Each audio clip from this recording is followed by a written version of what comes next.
Nilqakom għal Maltarti, il-programm ta' twalità fl-arti u l-kultura.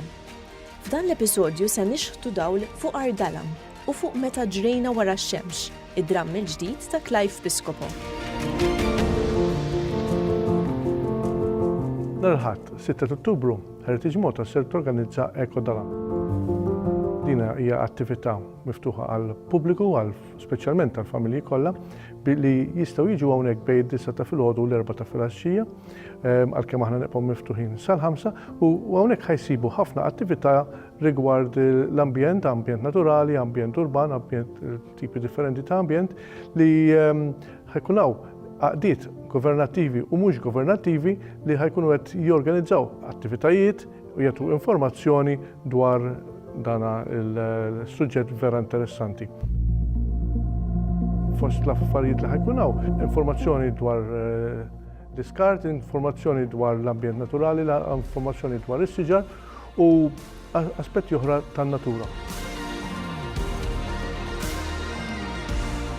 Dawk li għandhom il-passaport ta' Heritage Malta u konċessjonijiet oħrajn fosthom il-membership ta' Heritage Malta jistgħu jitlu kemm huma u kemm dawk li soltu jitlu magħhom b'xejn u kif ukoll dawk li ħajjiġu mingħajr dawn il-konċessjonijiet ħajjitlu bi prezz imraħħas ħafna.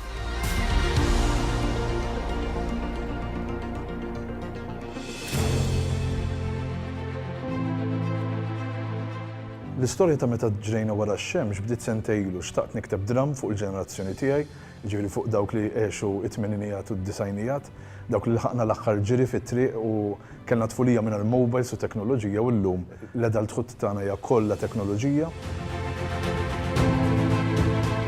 L-istorja ddur madwar 5 ħbieb li kienu jintaqgħu fil-kmamar tal-Għadira kull sajf, daw saru qishom aħwa u baqgħu ħbieb sakemm kellhom fuq l-20 Mbagħad ġara xi ħaġa partikolari li ssir tafa fid-dramm li minħabba fiha l-grupp jisfaxxa darba l-dejjem.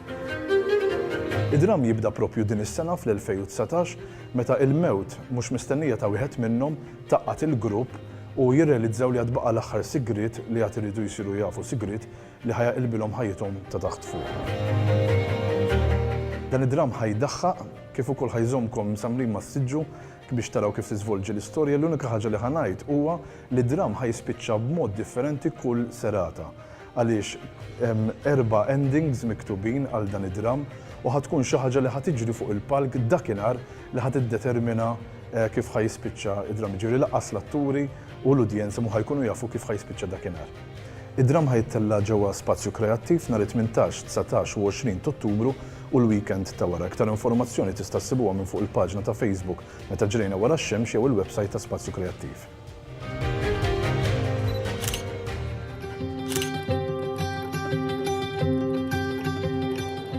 Mela hija avveniment li ssir kull sena mill-Stock Exchange, noħloq tema, toħroġ call pubbliku, u mbagħad jitlu il-submissions u minn dak is-submissions nara l-kwalità tal-artisti u kif tiffittja mat-tema u minn hemmhekk tkompli tiżviluppa beyond il-call mbagħad. It-tema hija fuq globalization, il-human behavior, assoċjat ma dak il-changes li tisiru fid-dinja globali.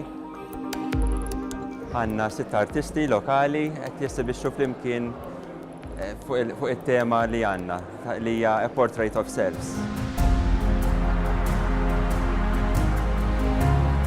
Li għandek tajjeb ma' visual artist, inti ħafna mis-social media hija very visual, il-fatt li tikkomunika b'mod viżwali, jisa kważi bl-istess lingwaġġ tas-social media jisek tidħol fid-dinja tagħhom imma biex tikkritikaħħa, naħseb tgħin ħafna biex toħloq kritika u biex tedika, biex tqajjem ċerta awareness ta' ċerta affarijiet. Mhux ġemm il-biża li jisek tieħu kollox for granted li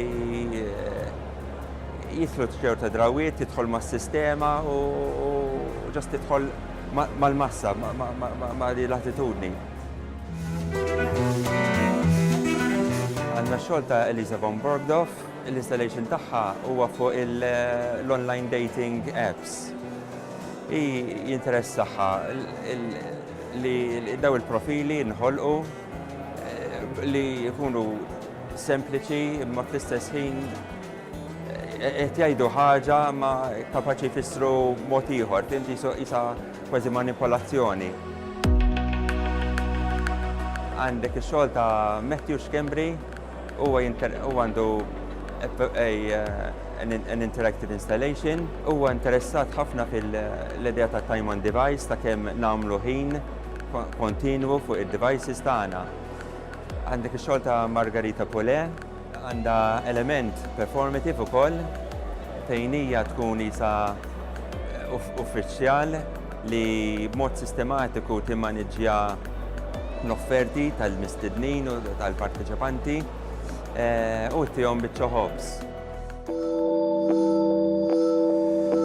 Għandek il-xogħol ta' Damien, għandu graphic prints, huwa interessat donnu joħloq daw id-dinji fej jkollok ħafna mill-istess tip ta' bini jew mill-istess kulturi u tinħoloq isu villaġġ globali mill-istess ħaġa. Waqt hemm ix-xogħol tiegħi nuża friefet fil-pittura biex noħloq analoġija għas-simboliżmu tal-metamorfosi tal-bniedem. Interessat kif il-boundaries tagħna jisfaw fix-xejn bejn il-ħafna il-multiple selves tagħna qiegħed speċi waħdek jew u qiegħed connected fl-istess ħin man-network, għandek il-ħajja privata u l-ħajja soċjali donnom jitħaltu fl-imkien, qiegħed waħdek u fl-istess ħin qiegħed mifrux ma' kull imkien, daw it-tensjonijiet interessawni. Issa, ir-rabta li nara ma' stock exchange li huma outward looking hija meta titkellem fuq l-ekonomija globali, l-stock exchanges jitlu fiha l-idea ta' common currencies, ma jinħatta minn angolu differenti, speċi il-behaviors, mhux sempliċement daw l-affarijiet, imma kif tiżviluppa minn daw l-issues li jinħolqu fid-dinja globali.